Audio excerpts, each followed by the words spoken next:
Resistance is futile. Boldly going where no show has gone before. This is The Week in Geek with David D. Squared and Brian Held. Heard live on News Talk 99.5 WRNO and the iHeartRadio app. Here are your hosts, Brian Held and D. Squared. Greetings, people of Earth. This is The Week in Geek, your source for geek and pop culture news that's trending now. I'm your host, D Squared, along with Brian Held. How are you, buckaroo? Well, I don't think 100%, but my voice is so much better now compared to last week. Sounded like you gargled with barbed wire last week, buddy. Oh, my God, it was terrible. But, yeah, man, we're doing great. We went to the Crew de Vue and the Crew Delusion parade last night, which that was a treat. I'd never actually been to those parades before. I went to the New Orleans Nightmare. I went to the Valentine's Steak of Vampire night. How was it? It was pretty cool. I mean, it was the old House of Shock. Okay. And so, yeah, it was fun. Like, it was interactive. You get a glow stick, but there was like 8 of us. There was a whole gaggle of Fraggles. And so, like, you have one glow stick and 8 people in a tiny-ass, dark-ass room trying to walk through the entire house. So, I don't know. It was fun, though. We got to go through it twice because we're celebrities. Oh, nice. Yeah, see? I get celebrity, too, Brian. Oh, well, good for you, man. All right, well, let's go ahead and lay out the show, Dave. Thank you. Right. So we're going to start things off with Top Nerd News, and then we're going to have our boy Skungy in his pick of the week. Yes. And then we're kicking out history because we got to interview earlier this week Mr. Rob Paulsen, the voice of Pinky from Pinky and the Brain, and he had so much to say that it's going to cover 2 segments. So, yeah, he was fun, man. He was a treat. But first... And now, your top nerd news stories from around the world, brought to you by the Viridian Tea Company. Find them on Etsy. And now, your top nerd news stories.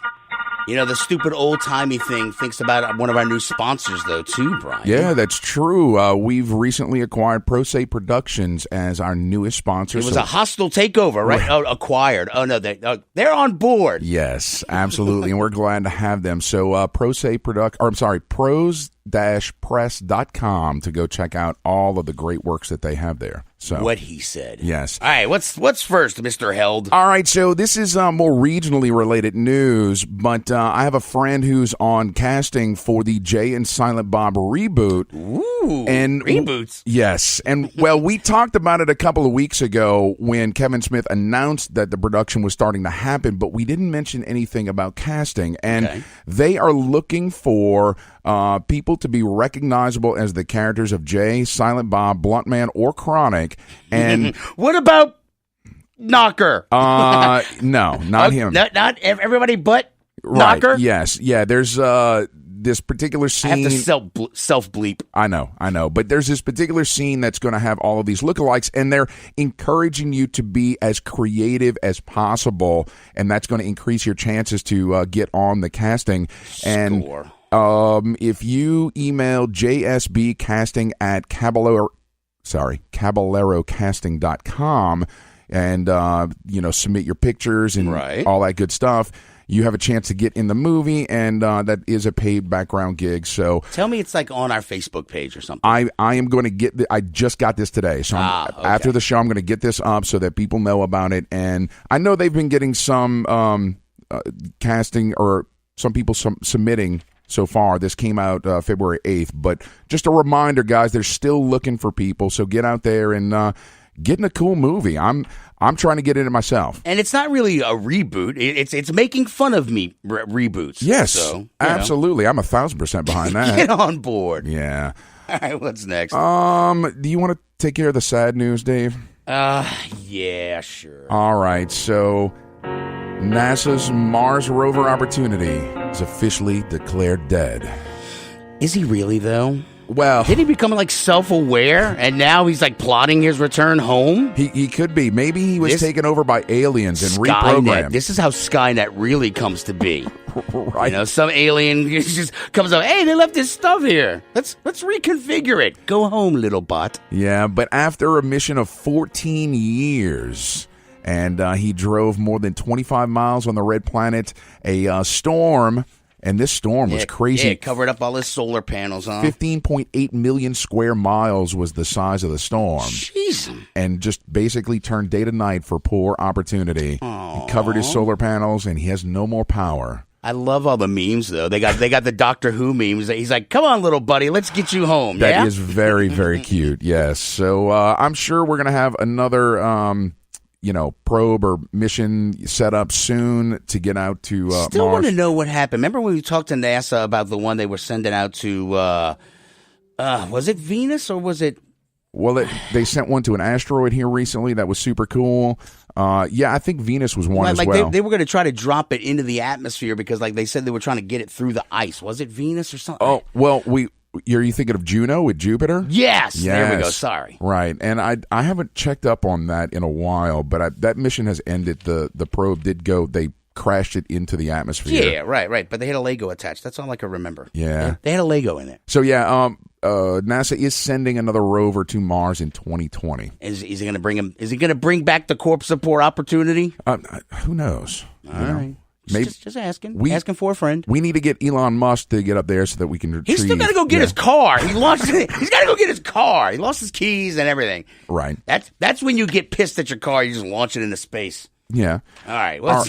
So let's talk about the New York Toy Fair just happened this weekend. All righty. And there were some announcements out of it. One of them is that Hasbro is going to come out with a line of retro Star Wars action figures based on the classic Kenner toys. So is it going to be like the little lightsabers that are in the arms and you push it up and it comes out yes. And you get to go zoom. Right. Yes. Yes. So what's interesting is that they're taking the card stock and everything and making it exactly like it was from the original release, but they're putting in some graphics of kind of torn corners and stuff like that, and they're making it look worn a little bit. And I don't know how I feel about that. Just that groan pretty much tells you how I feel about it. Look, they started doing some of that stuff where they were putting they were using the original kind of not packaging, but logos. Like they would have the little silver thing above with their name in it, and they would have the name of whichever movie it was from. And I dug that, but they made the damn thing smaller, and that still just pisses me off. I don't know why it irks me so, but it's like they're trying to save $1, so they shrink them down by 1/4 of an inch. I mean, they shrunk it enough that it's noticeable. So when you put it up on the wall with the rest of your dolls / action figures.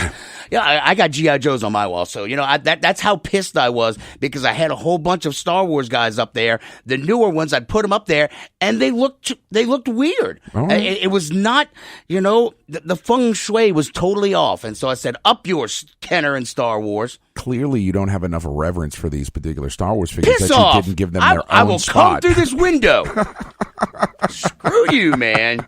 No, look, I had a whole bunch of them. I even had one of the rare Thrawn ones from the Shadows of the Empires and all the other series that they put out back in the early 2000s or whatever. Something like that, yeah. And but the new ones, I refused to buy them. I bought a couple of them. I put them up. I'm like, nope, you suck. Took them down. All right, fair enough.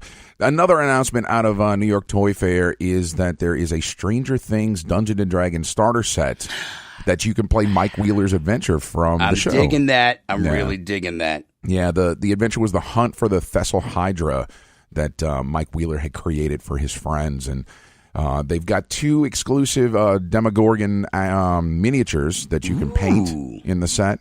And all kind of character sheets for all the different characters that the kids played in the game and all that. So you can pre-order it on Amazon or Entertainment Earth right now. It's only $24.99. That's not bad. Shipping, which system is it? That's the question. Is it like the 5th edition now? I guess it just says Dungeons and Dragons. So that doesn't help. Yeah, there's no version here. Now, what's interesting to me is if they go and do like 4E where you got to have all the stupid figures, I'm out. I'll be pissed. I'm gonna write a strongly worded letter. There was a mention that, and I don't know if this is still the case, but there was a Dungeons and Dragons starter set that was on sale at Amazon for $9.59. So it almost sounds like a basic edition of whatever it is. Well, yeah, they had that. Actually, my brother got that for DJ for his birthday one year, and it had the whole little starter set, and it had a built-in campaign, not a campaign, but like an adventure. So yeah, that's probably exactly what it is. It's just another way to lure these kids into the devil's work of Dungeons and Dragons. Right. Let's go in the sewer and roll some dice. Right. And slay some orcs, aka hobos. Oh, jeez. But you don't have to get that starter set to play this Stranger Things Dungeons & Dragons starter set. It's got everything you need to play, so that's super cool. Yes. Yes. It is super cool. Let me see if I can get you mad. That's not really much of a challenge these days. All right. Apparently there are talks underway for a Nightmare Before Christmas follow-up. Sounds sort of like maybe a reboot. Wait, stop. All right. Yeah, now I'm getting pissed. Yes. All right, repeat that. The talks are currently underway for a Nightmare Before Christmas follow-up. So, is it a 2? Hold on. The talk is that Disney is going to do something with Nightmare Before Christmas, probably a sequel. Live action is possible, right? I just threw up my mouth. So, yeah, it's just that, this source is coming out and saying that Disney is doing something with Nightmare Before Christmas, and we'll see something soon. So there's not a lot there, but I just thought... Do they turn him blue? Do they turn him...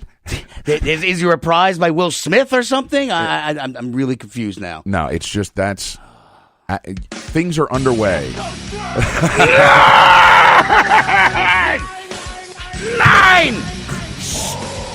All right. Sorry. Let's keep the anger going real quick. Oh my God! Why? Yes, Pennsylvania might slap a 10% tax on violent video games. What? Yes, but the industry says the proposed law is fundamentally flawed. So basically, well, duh.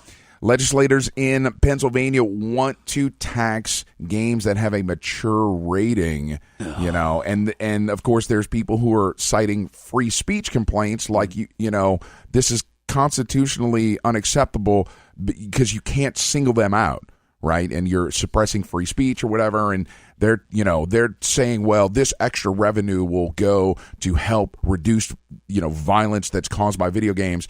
Oh my God! Despite the fact that there are studies that say that video games don't cause violence, and well, I mean, what about games that have sex in it? I mean, does that cause babies?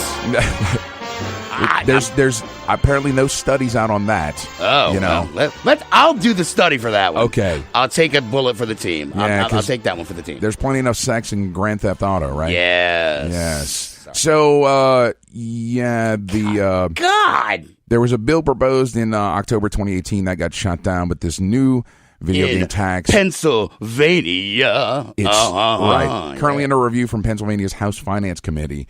And they're going to decide whether it's going to go for a vote in the General Assembly. Well, I'll never buy anything from Pennsylvania ever again now. There you go. There you go. All right. Phone's ringing. The phone's ringing. We got to go to break? Yeah. All right, guys. Stay tuned. When we get back, we're going to have our boy Skungy in his pick of the week. You're listening to The Week in Geek on News Talk 99.5 WRNO.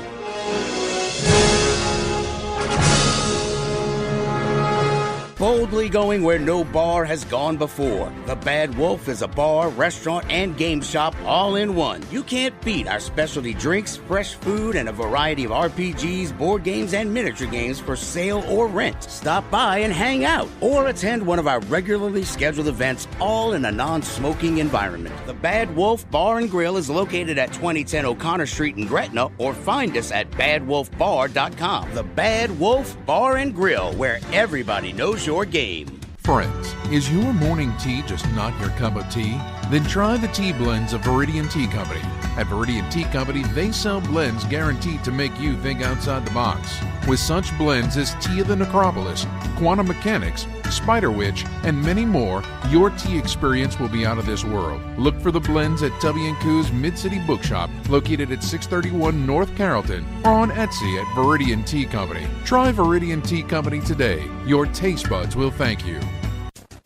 You've waited for it, and now it's here. Get your very own Week in Geek Radio Show t-shirt and help support our show. These 100% cotton black t-shirts with the Week in Geek Radio Show logo are going fast. So don't wait. Go to twigradio.com and order your shirt now. Just go to twigradio.com and get your very own Week in Geek Radio Show t-shirt. $15 up to XL, $17 for 2X and 3X. That's twigradio.com. Mata Hari, Agent H-21 is a spy fiction short story anthology about the famous dancer, seductress, and spy from World War I. Mata Hari, Agent H-21, published by Pro Se Productions, has 7 rip-roaring adventure tales about the world-famous super spy that features her battling her enemies by using any weapons at her disposal. Mata Hari, Agent H-21 is available for purchase in ebook and paperback formats on Amazon.com. Do you have a message or logo that you need the world to see? Then rely on the folks at Gretna Signworks to use their expertise to deliver your design. With over 15 years in business, Gretna Signworks can do commercial and yard signs, banners, screen-printed t-shirts, magnetic signs, vehicle graphics and lettering, and so much more. Gretna Signworks also has an exceptional network of suppliers, so no job is out of scope. Find Gretna Signworks on Facebook or visit them at 2125 Bell Chase Highway today. Pro Se Productions is a leading independent publisher on the cutting edge of new pulp and genre fiction today. At Pro Se Productions, you'll find fiction featuring fast-paced action and adventure, larger-than-life protagonists, over-the-top characters, and tight yet extravagant plots. Pro Se specializes in prose books, anthologies, audiobooks, and more. Go to prose-press.com to find our monthly release schedule and more info about our great titles. Pro Se Productions is your first-rate publisher of new pulp fiction today.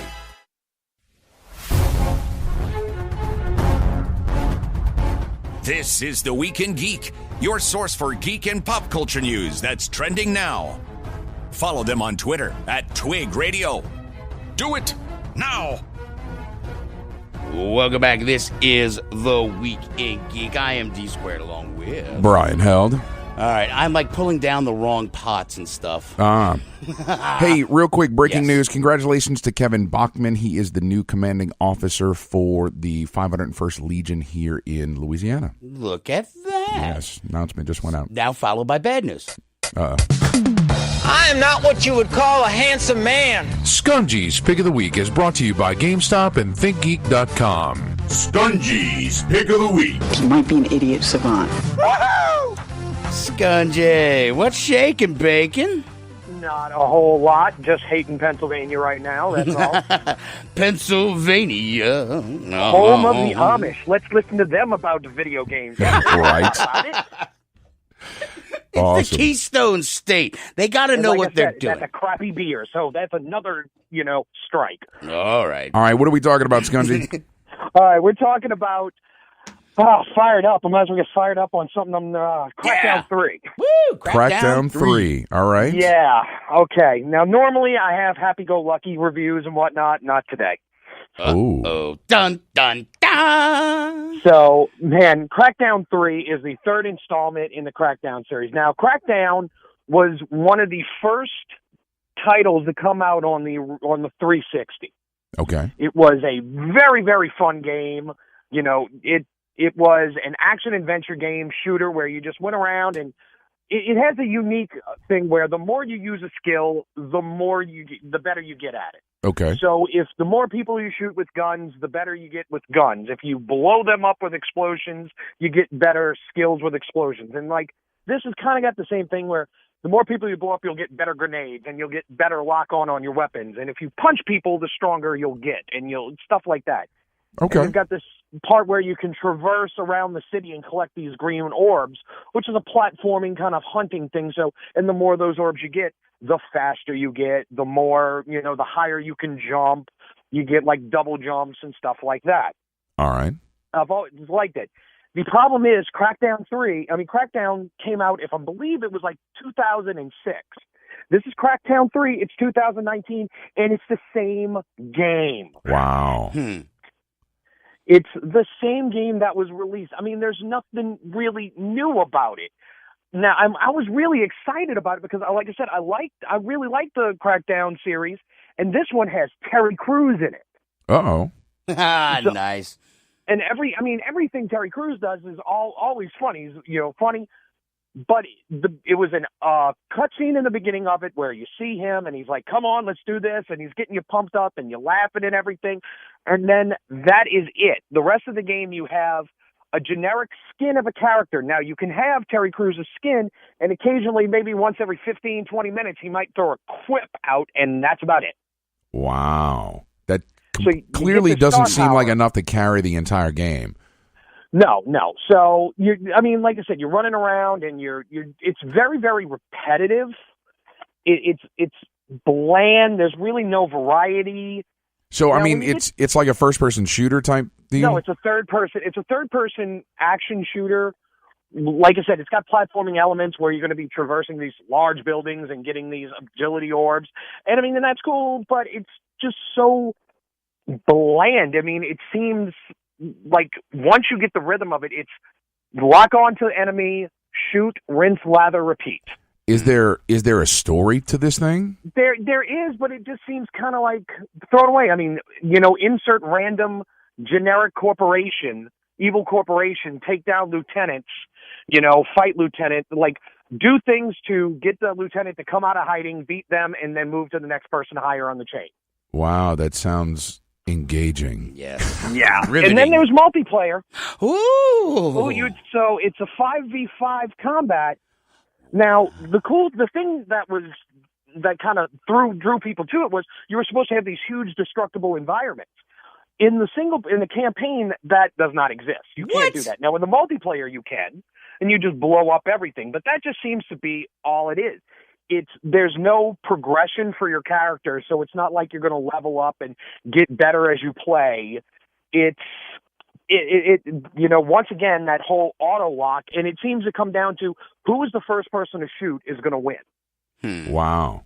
That sounds just like terrible design. Now, the reason why I'm kind of like reviewing this is because this is Xbox's, one of their exclusives. And it kind of puts me in a little bit of worry with Xbox because Sony's been knocking it out of the park with their exclusives. Yeah. And this exclusive is, this is not good. It's just not a good game, and Microsoft did acquire a lot of studios, a lot of indie studios. We talked about how they got Obsidian not too long ago. And NXile.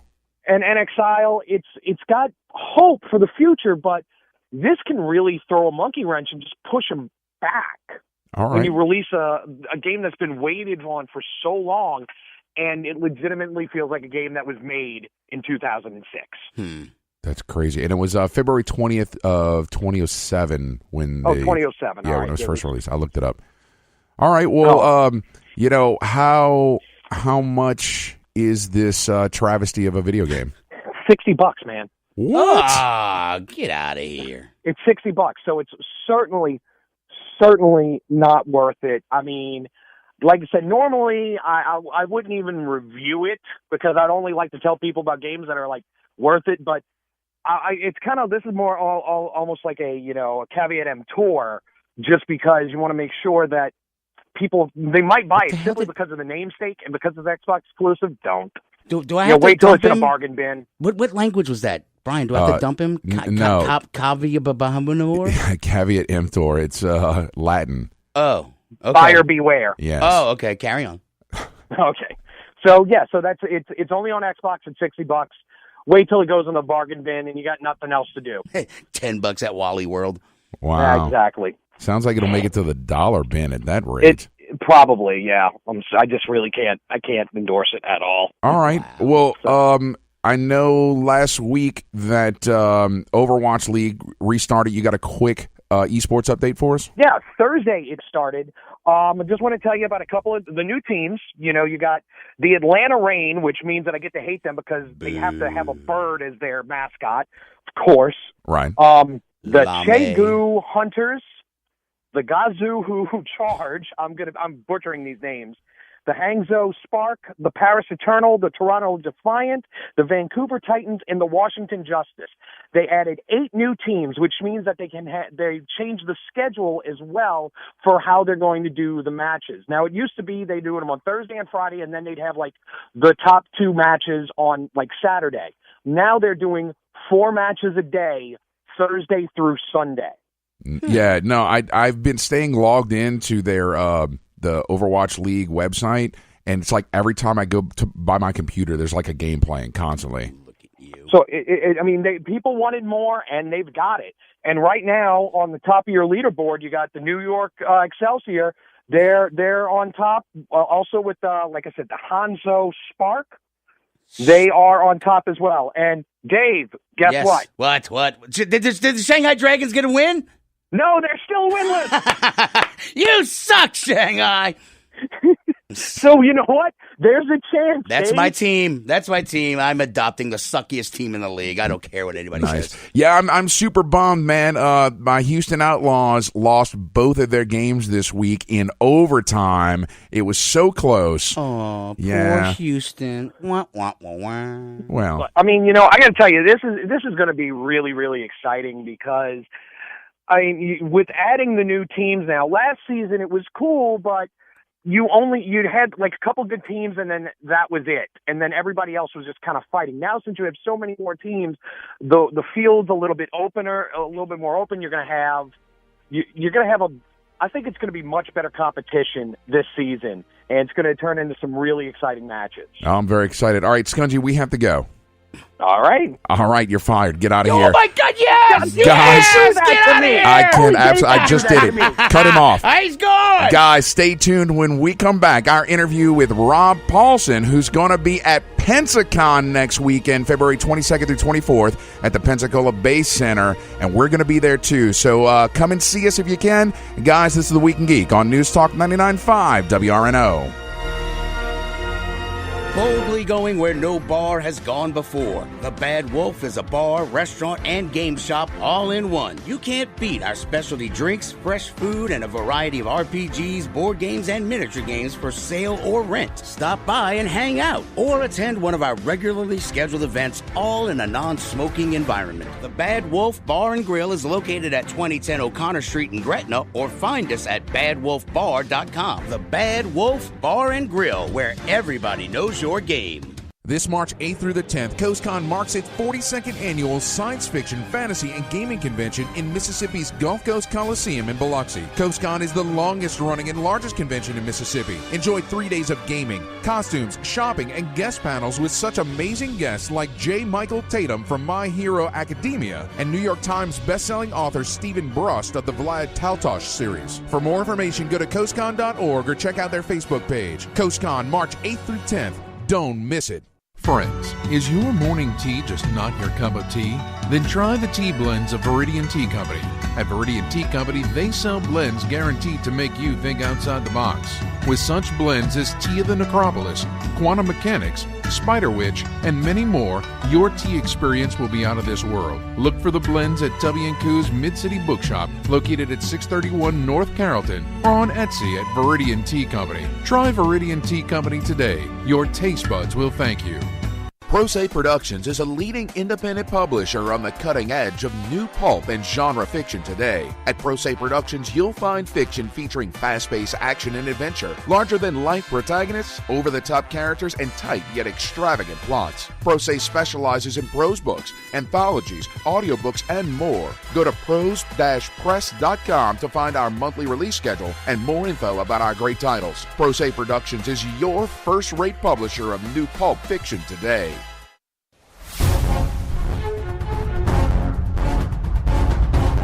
This is Kate Mulgrew for The Week in Geek. Just kidding. It's Mary Elizabeth McGlynn, the Major from Ghost in the Shell. Listen, or the Tachicomas are going to get you.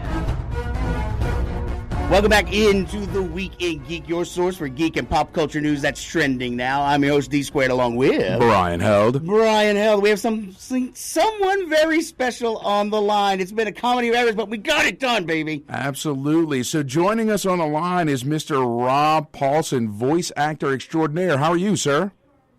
You guys, I'm breathing and I'm not in jail, but the day's not over yet. So far, so good. Oh, man. So one of the things that we wanted to talk to you just first out of the gate is that you're going to be coming down to our area for Pensacon. That's February 22nd through 24th at the Pensacola Bay Center.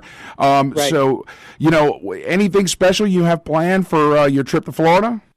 Well, the cool thing about it in this circumstance is that my partner in crime, the Brain, will be coming along with me. So you'll have both Pinky and the Brain with Maurice LaMarche and yours truly at Pensacon. But the cool thing about what we do is that we bring a lot of other critters along that are banging inside of our respective melons. Maurice won back-to-back primetime Emmys for his work on Futurama, in which he plays, 7 or 8 well-known characters.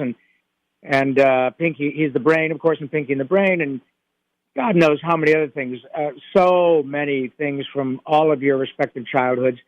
He'll be there, and then I will bring along Raphael and Donatello and Yakko Warner and Carl Weezer and a bunch of other knuckleheads that follow me wherever I go. Yeah, No, definitely. Really a blast. Now, you get to reprise those characters on a regular basis. Tell me a little bit about the Animaniacs in concert that's running right now. Oh, God, I'm so glad you asked. Thank you. And it literally almost right now. The last one we did was, and by the way, what you're referring to is precisely what the name implies. It's the music of Animaniacs in concert. Myself, who was Yakko and Pinky and Dr. Scratch and Sniff, I got to sing some marvelous songs, as you guys may remember, virtually all of which were written by my partner, Randy Rogel, who is with me on this wonderful, joyous adventure. And we do it sometimes with Randy and me in a piano and 200-300 people in a club-like setting. In this case, it was a lovely, sold-out 1,300-seat venue in Fort Collins, Colorado, with an 80-piece orchestra. And in both instances, it's just an incredibly wonderful experience, I hope, on both sides of the equation, because the only people I think who have more fun listening are the people who wrote and performed it initially. And the audience now is enormous. And I'll tell you what, it certainly isn't a bunch of little kids. It's the median age of our audience is generally about 40. So it's just a ball. And we're all over the place. We're going to be in New York and Boston, I think, next month. We've already been in New York the first week of this year. We've been all over, to Dallas and Houston and San Francisco and Seattle and Portland and Detroit and, oh, my God, Milwaukee, St. Paul. So it is an absolute blast. And the cool thing is it's this wonderful precursor to the Animaniacs reboot that's coming in 2020, thanks to Mr. Spielberg again, this time for Hulu. So we got Pinky and the Brain and Animaniacs both coming back next year for Hulu. It's a pretty wonderful. Sorry. Oh yeah. No. We're very excited about that. That was actually one of the things we wanted to ask you about because I saw recent news reports about Animaniacs coming back in 2020, and you mentioned Hulu, so of course that's going to be streaming content. Can you give us some insight as to what's going on, or is it still mum's the word? Well, it's still kind of mum's the word, but I can tell you that from a practical aspect, it's kind of cool because all of the original Animaniacs and Pinky and the Brain episodes are also now streaming right now on Hulu, which is cool because it gets everybody primed for all the new ones. I can tell the next question would probably be, well, are you and your fellow actors, Tress McNeil, who was Dot, and Jess Harnell, who was Wacko, and the aforementioned Maurice LaMarche, who was the Brain, coming back to do it again? Let's put it this way. If I were speaking to you in a Senate subcommittee hearing, I would say I can neither confirm nor deny. So you can read into that what you will. What? There's a big fat wink along with it. Right. I mean, I couldn't believe that those folks would not come and reprise their roles. It would, it wouldn't be the same. So that's some great news. I will read into that as I will. Thank you. Thank you, buddy. Definitely. But in any case, it certainly is unique. And one of the wonderful things about the new ways in which we all, as entertainment consumers, watch our stuff. how bitchin' is it that you can A/B original programming 25 years later with new programming of the same, of the same show. But I just love that you can do that. And of course, it adds a whole new dimension of, in some aspects, fear, because you kind of go, well, we have a show that was a hit, and we hope it's a hit now. But I love that aspect as a consumer, that you can say, oh, yeah, this is great, or that sucks, whatever. But to be able to A/B it is really cool. No, definitely. And I'm wondering if, clearly there's more stories to tell in the space of the Animaniacs and all the characters that you have assembled together. So, I mean, there's no reason to say that this is necessarily going to be a reboot, but just continuing the stories forward, right?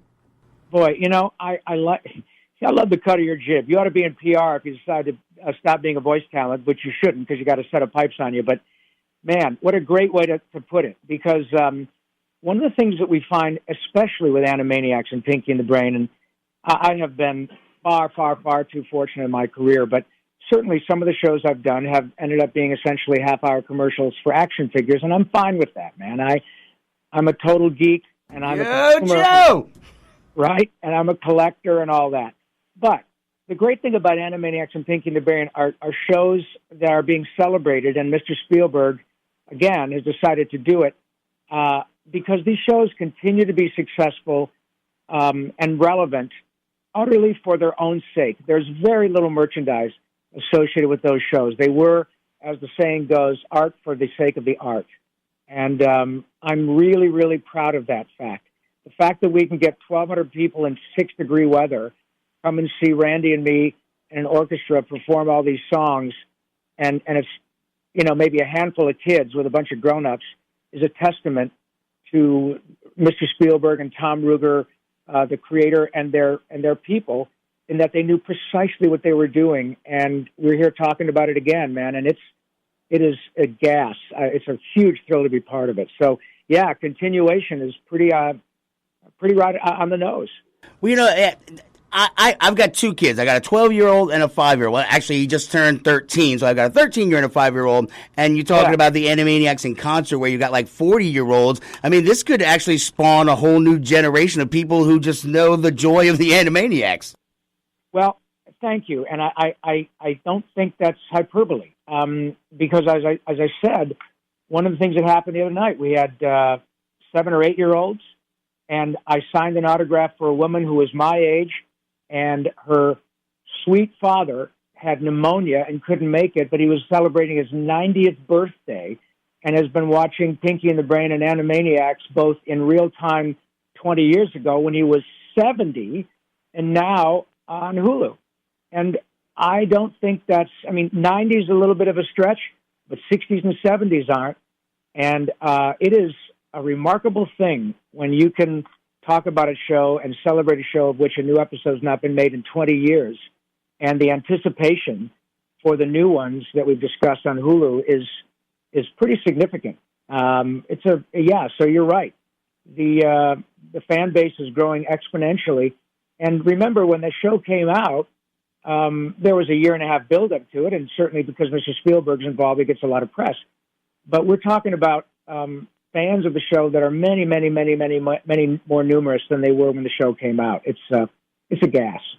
Well, and I think one of the things that's important to recognize, too, is that not only were the Animaniacs fun, but it was intelligent programming. I mean, all the in-jokes and the slide deals. But, I mean, how many times have you been asked to sing Yakko's World Song, right? Last count, 147,201. No, wait a minute, 202. And it never, never, never gets old. It's our stairway to heaven. And the problem will be when people stop asking. And I think that's also what has been so remarkable, again, specifically about that show. For the last 20 years, I've been doing a lot of conventions like the upcoming Pensacon show for years. And every single time I'm asked to sing that song, and of course it's always a cappella, and the audience freaks out in the most wonderful way. So I hope they continue to ask forever. And and it's a really wonderful experience. I'm telling you. That's Galaxy Quest, a two-parter. That's episode 1. Episode 2. Wait, oh, no, that's not it. Oh, it's Rob Paulsen? Yeah, so, guys, that's half of our interview with Rob Paulsen. When we get back from these commercial messages, we're going to go ahead and finish out that interview. Guys, stay tuned. You're listening to The Week in Geek on News Talk 99.5 WRNO.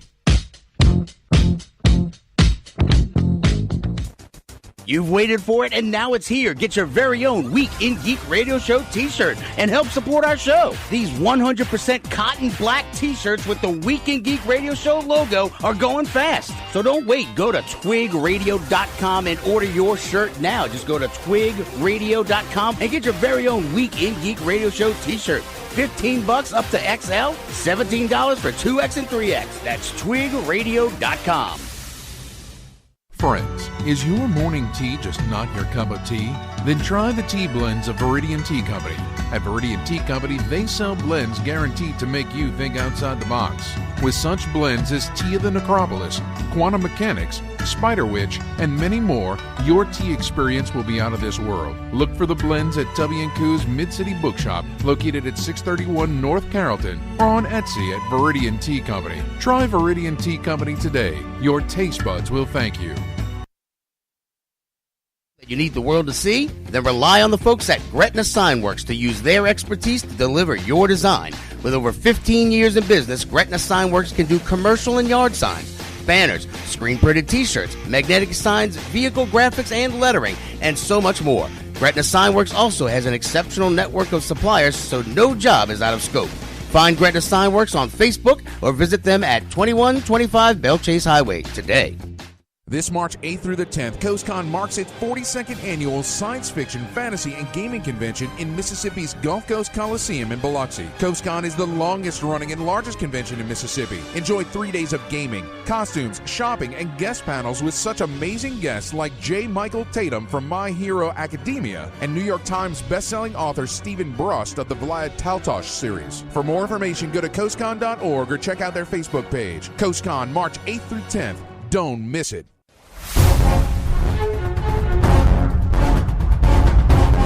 This is Captain Rex, troopers, and you're listening to The Week in Geek. Now move out. Welcome back, New Orleans. You're listening to The Week in Geek on News Talk 99.5 WRNO. This is Brian Held with D Squared. And we are continuing our interview with Rob Paulsen, who's going to be at Pensacon next weekend in the Pensacola Bay Center, February 22nd. One of the things that just blew me away when I was doing my research for this interview is that you have an incredible 498 acting credits on IMDb. And, is that right? Well, that's what the number says on the website. How about that? Wow. Wow, yeah. Now, out of all those credits, because we could be here for probably a week talking about all the different productions that you've been in, but there's one that I wanted to ask you about, and that's Comic Book the Movie with Mark Hamill. Yeah, so what did you do in that one? I was just myself, as I recall. Mark Hamill's a dear friend of all of ours. And, well, obviously most people know him as the savior of the universe or the galaxy. He was the voice of the Joker on Batman, the animated series, for 20 years. And that's a big deal. And the reason I say that is that my son is 33 and is a huge fan of Turtles and all that stuff.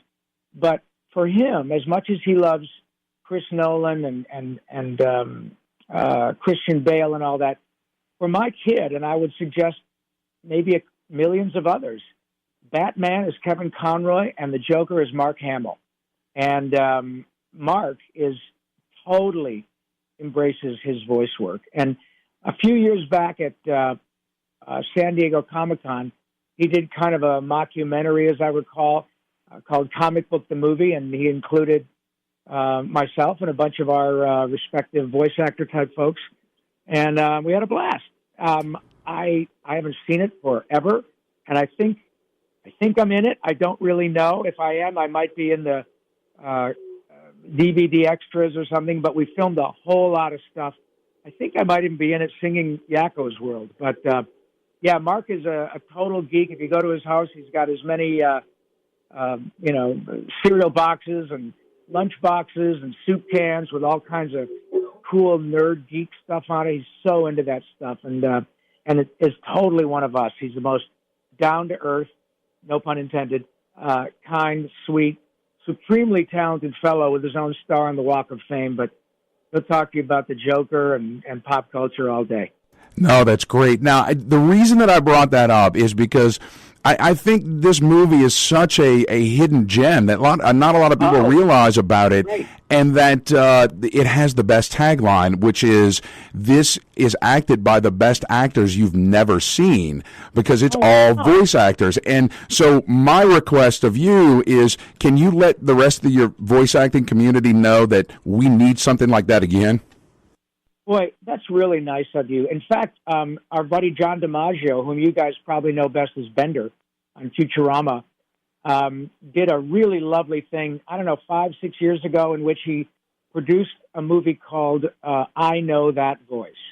And it is not too dissimilar to what you were just describing, in that he takes all of us, Mark included, and celebrates this particular, side of the business.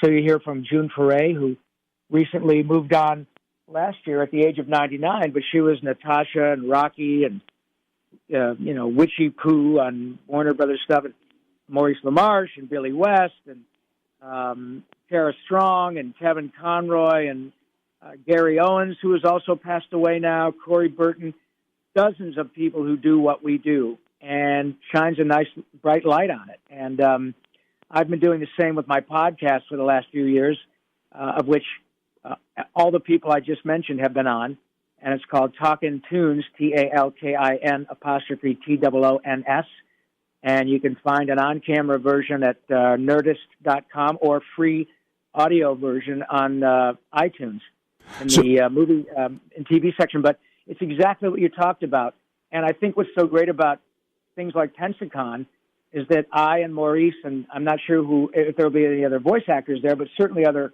actors, and we all get to do panels, and we all have a ball because there's something really cool about seeing humans perform these oddball voices, and some of them are utterly iconic. And just as when I used to see Mel Blanc shuffle on The Tonight Show, within 5 seconds he'd have Johnny Carson in the audience in his hands, man. It was cool. And it's not too different with Billy West or Maurice LaMarche or Tress MacNeille or any of those other really incredibly gifted voice artists. And when they start being Homer Simpson or Dot Warner or The Brain or whatever, the audience just melts, and it's just wonderful to watch. Well, and you're so absolutely true, because I personally saw you on stage at Dragon Con, I think it was 2 years ago. Oh. So, yeah, I mean, you definitely have on-stage chemistry. It's wonderful. Now, real quick, I just want to dig in. You mentioned Talkin' Tunes. That's on Alpha from the Nerdist and Geek and Sundry. It's awesome.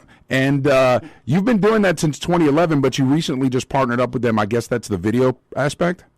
Yes, the video aspect. And I think we've done, another maybe close to 100 of them. And same usual suspects, Billy West, DiMaggio, Jennifer Hale, Tara Strong, Maurice, just incredibly wonderful, skilled folks. And if they haven't been on camera, then they've been on the audio iteration of my show, which has been in several different permutations. And it is never double negative, but it is never not entertaining. And I know that because my own anecdotal data suggests that I hurt myself from laughing every time I'm around these people.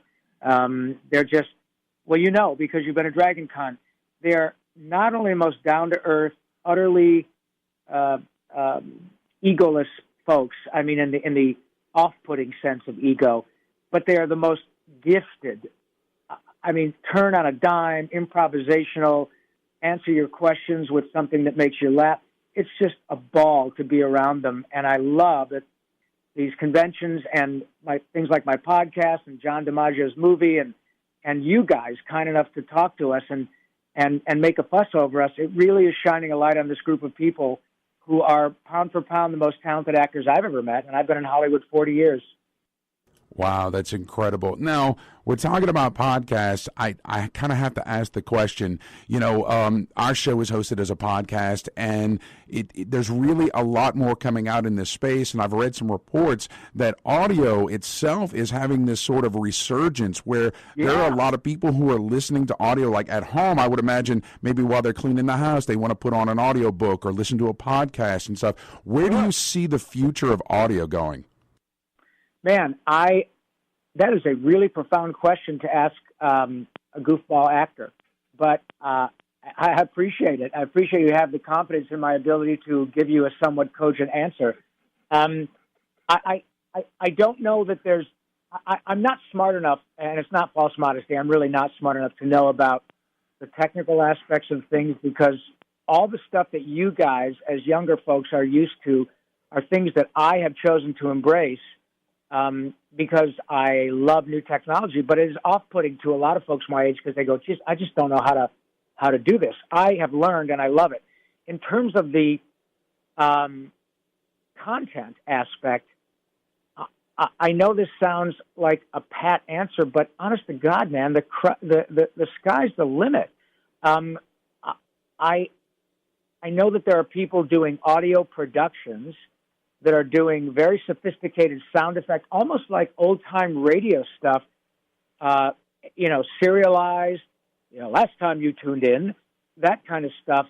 And it would not surprise me one bit if content, purely audio content, started becoming a platform in which, people pay for it, advertisers spring for a couple of bucks. And why not? Because the technology is such that you can listen to things wirelessly in your, like you said, cleaning the house, driving your car. I was listening to one the other day getting dental work. And, I mean, it's the coolest thing in the world. So I am glad and grateful to be part of the whole shoot match in my own small way now. But I'm actively pursuing new ways. As we speak, I've, partners writing things that we're going to put together, new ways to pitch things, audio versions of, scenes. If we put together a new Bible for a series and we could take it to Netflix or Hulu or Warner Brothers or Amazon or whomever and say, here's a little audio clip of what you're going to hear, instead of having to try to perform it in real time with a bunch of, pictures in an office. And those are all really lovely ways to exploit this new sort of, as you said, renaissance in audio. HD audio, HQ audio. I have I just bought this wonderful, audio playback device that plays lossless audio, audiophile quality with 12, 13 different kinds of audio formats in this little device. And the only thing it's limiting is my ability to hear the audio as well as it's produced, So this is a crazy cool time to be doing this stuff. And you guys, as young broadcasters, and many people who are listening even younger than you, if you're a performer and a creator, you know what I'm talking about. You guys have really hit the jackpot in terms of having wonderful, often free platforms from which to launch your creative Jones. Honest to God, I'm so glad I got to see it. No, it's fantastic. Now, Mr. Paulsen, we're getting close to a break, so if you wouldn't mind letting folks out there know where they can find you out on the net and social media so they can keep up with all the fantastic work you're doing. Please, you can find me on Twitter at Yakko Pinky, all lowercase, YAKKO, PINKY. NARP. No NARP. I just said that because I can't speak as Pinky without saying NARP. So at Yakko Pinky on Instagram, Rob_Paulsen, Paulsen, and on Facebook, Rob Paulsen, voice actor. And so that's where you can find me. And as we talked about my podcast, you can find it, as we said, at iTunes or Project Alpha or Nerdist, I think, as well. And you can also go to animaniacsinconcert.com, which will give you current booked tour dates and upcoming ones, and they are upcoming all the time. So that's how you can find me out. That's fantastic, Mr. Paulsen. Well, thank you so much for taking the time tonight with us. We super appreciate it. You guys, honestly, it really, truly is a pleasure. I've been around and taken a few punches in this business, and I can totally tell you that laughter is so the best medicine. And the cool thing is you can't OD, and the refills are free. So please come on out and visit us at Pensacon, and my friend in the brain, and Yakko, and a bunch of others. Even Carl Weezer from Jimmy Neutron will probably show up, and we'll have a ball. Thanks Fantastic. a lot, you guys. All right. Really appreciate it. Guys, if you want to see him, all you have to do is go to Pensacon. That's the February 22nd through the 24th at the Pensacola Bay Center. You can go to Pensacon.com for more information. All right, next week, our guest is Scott Durbin from the Imagination Movers. Yes. And Till next time, keep your nerd flag raised high. GFL. Walton and Johnson, making mornings great on News Talk 99.5 WRNO FM, New Orleans. An iHeart radio station.